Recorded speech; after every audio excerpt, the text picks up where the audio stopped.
ำหรับผมที่จะนำมาเล่านี้ผมทำจังหวะขึ้นให้ดูเส้นพลิกมือขึ้นตะแคงไว้ให้มีความรู้สึกตัวยกมือขึ้นครึ่งตัวให้มีสติเข้าไปรู้เอามือเข้ามาสะดือให้มีสติเข้าไปรู้พลิกมือซ้ายตะแคงขึ้นให้มีสติเข้าไปรู้ยกมือซ้ายขึ้นไปครึ่งตัวให้มีสติเข้าไปรู้เอามือซ้ายเข้ามาทับมือขวาให้มีสติเข้าไปรู้เลื่อนมือขวาขึ้นหน้าอกให้มีสติเข้าไปรู้เอามือขวาออกมาไว้ตรงข้างให้มีสติเข้าไปรู้ลดมือขวาลงที่ขาขวาตะแคงไว้ให้มีสติเข้าไปรู้คว้ามือขวาลงที่ขาขวาให้มีสติเข้าไปรู้เลื่อนมือซ้ายขึ้นมาหน้าอกให้มีสติเข้าไปรู้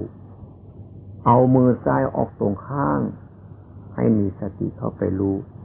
ลดมือซ้ายลงวางที่ขาซ้ายตะแคงไว้ให้มีสติเข้าไปรู้หัวมือซ้ายลงที่ขาซ้ายให้มีสติเข้าไปรู้อันนี้เป็นวิธีทำสาๆเจริญแบบนี้นั้นบ่ให้หลับตาให้นั่งก็ได้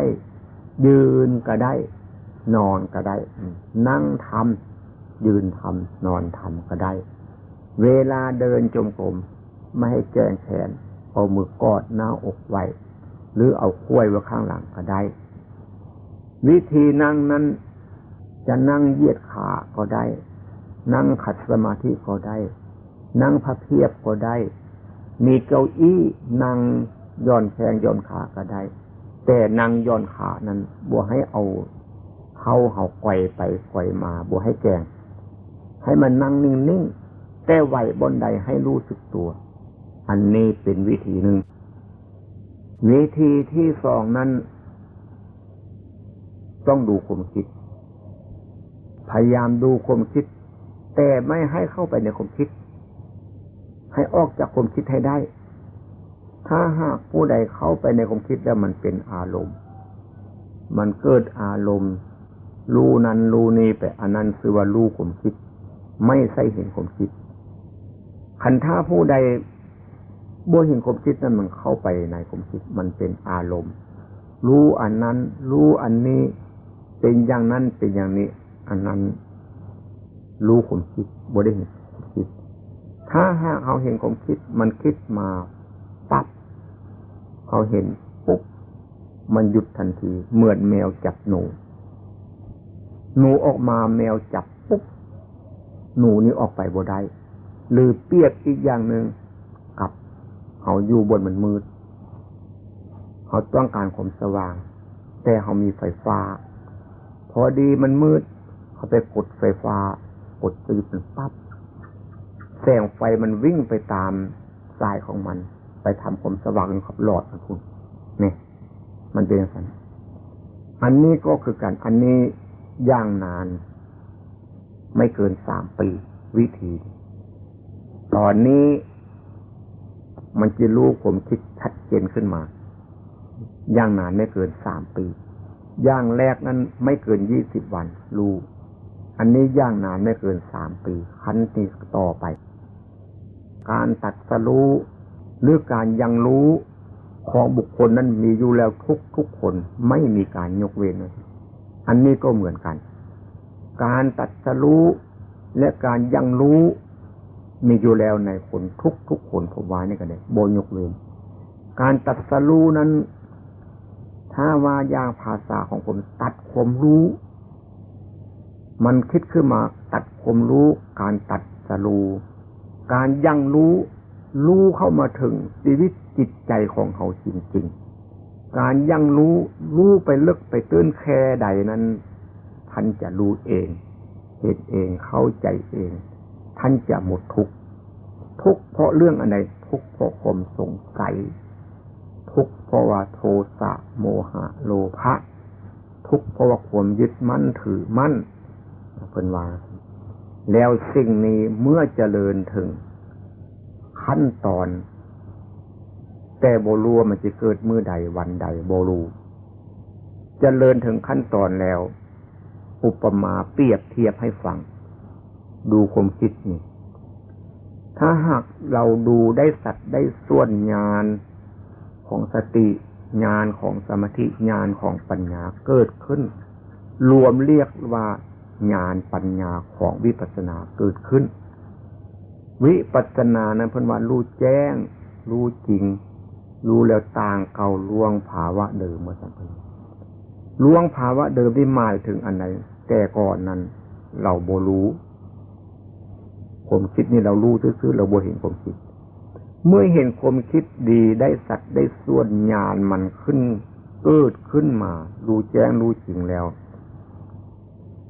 โทสะโมหะโลภะนี่จะจืดหรือจะจางคายลงไปถ้าหากว่าอุปมาให้ฟังนั้นน้ำสี่แต่ก่อนนั้นคุณภาพมันดี100%น้ำแดงก็ตามสร้างน้ำดำก็ตามเอาไปย้อมผ้าขาวมันจะกินเนื้อผ้าติดเนื้อผ้าเขาทั้งหมดทีเดียวถ้าน้ำแดงผ้ามันก็จะเป็นสีแดงเปี้ยงออกมาโลดถ้าหากเป็นน้ำดำสีดำก็จะไปติดผ้าดำปึ๊ดมึดทีเดียวอันเขาบ่ทันรู้เขาบ่ทันมีญาณปัญญานั้นก็คือกันนี่เขาโกรธเขาเกลียดเขาสั่งคนนั้นคนนี้มันปึ๊บเหมือนกับไฟไหม้มือนั่นเต็มที่มันโลดครับมันเป็นอะไรบัดนี้เขามาเจริญสติเจริญสมาธิเจริญปัญญาอบรมจิตใจก็ว่าได้ว่าจังใดก็ได้ให้ได้สัตว์ได้ส่วนมันแล้วมันที่เป็นน้ำยอมไม้มันจีจางจืดไปอย่างนั้นน้ำยอมเต็มกระป๋องคุณภาพมันไม้มันเสื่อมถ้าเป็นน้ำแดงก็ตามน้ำดำก็ตามเอาไปยอมผ้าขาวมันจีบติดครับบติดเนื้อผ้าติดมันก็จะเป็นมลเลนไปซื่อๆถ้าเอาไปล้างน้ำมันจะออกโลดเป็นอย่างนั้นรับรองได้จริงๆเรื่องนี้นี่แหละแสดงว่าการเจริญให้ถูกต้องตามแบบพระพุทธเจ้ารับรองคำสอนของพระพุทธเจ้าอีกซะด้วยรับรองคำพูดคำสอนของตัวเองอีกซะด้วยรับรองระยะเวลาใกล้ไกลอีกซะด้วยเป็นอย่างนั้นที่ผมรับรองนี้ดังนั้นพระพุทธเจ้าจึงรับรองคำสอนของเพิ่นว่าเจริญให้ถูกต้องแล้วเรื่องทุกสิ่งทุกอย่างต้องรู้ถ้าเขาเฮ็ดถึง6 ปี7 ปีแล้วยังบ่ปรากฏเฮ็ดไปเฮ็ดหยังแสดงว่าเฮ็ดบ่ถูกอันนั้นเฮ็ดไป9 ปี10 ปีก็บ่ถูกเขาบวชเรียนเขียนอ่านมา4 ปี5 ปีบางคน9 ปี10 ปีก็บ่ได้แสดงเรื่องนี้แล้วก็แสดงว่าเขาบ่ได้ปฏิบัติตามแบบของพระพุทธเจ้าคันได้ปฏิบัติตามแบบของพระพุทธเจ้าก็ต้องแสดงแบบพระพุทธเจ้าว่าให้มันเป็นทางพ้นทุกข์ไปเพิ่นว่าอย่างนั้นอันนี้ยังมีทุกข์อยู่ผู้ใดบวชมา9 ปี10 ปี20 ปี30 ปีก็ตามสร้างผมก็เชื่ออยู่เพราะผมก็เคยบวชเป็นเณรเป็นเจ้าหัว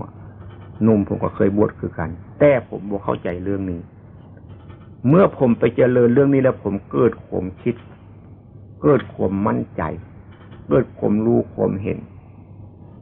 เป็นอันว่าสิ่งนี้ถูกต้องไม่พลาดผิด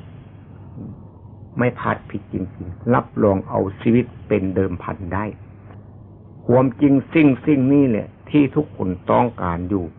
แต่เขาหักบ่รู้วิธีทำเท่านั้นดังนั้นวิธีทำวิธีพูดวิธีเห็นวิธีรู้วิธีเข้าใจมันต้องมีวิธี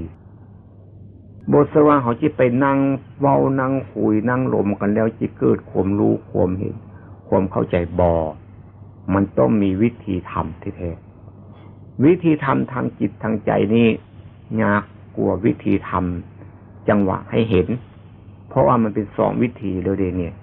มันเป็นอะไรกันวิธีสร้างจังหวะนี้เป็นวิธีให้มีสติเข้ามาจับหรือว่ามีสมาธิให้รู้สึกตัวตื่นตัวก็ได้หรือว่าให้มีปัญญารอบรู้อันนี้ก็ได้แต่วิธีทางจิตทางใจให้เอาสติมาดูจิตดูใจนั้นเพราะใจมันก็บ่มีตนบ่มีโตสติมันก็บ่เป็นตนบ่เป็นโตสมาธิมันก็บ่เป็นตนบ่เป็นโตปัญญามันก็บ่เห็นเป็นตนเป็นโตจึงเอารูปกายเฮานี้มาทำให้มันเป็นตนเป็นโตขึ้นมาให้มันรู้ให้มันเห็นขึ้นมารู้เห็นอันนี้แหละมันจะถูกต้องทั้งหมดเลยทีเดียว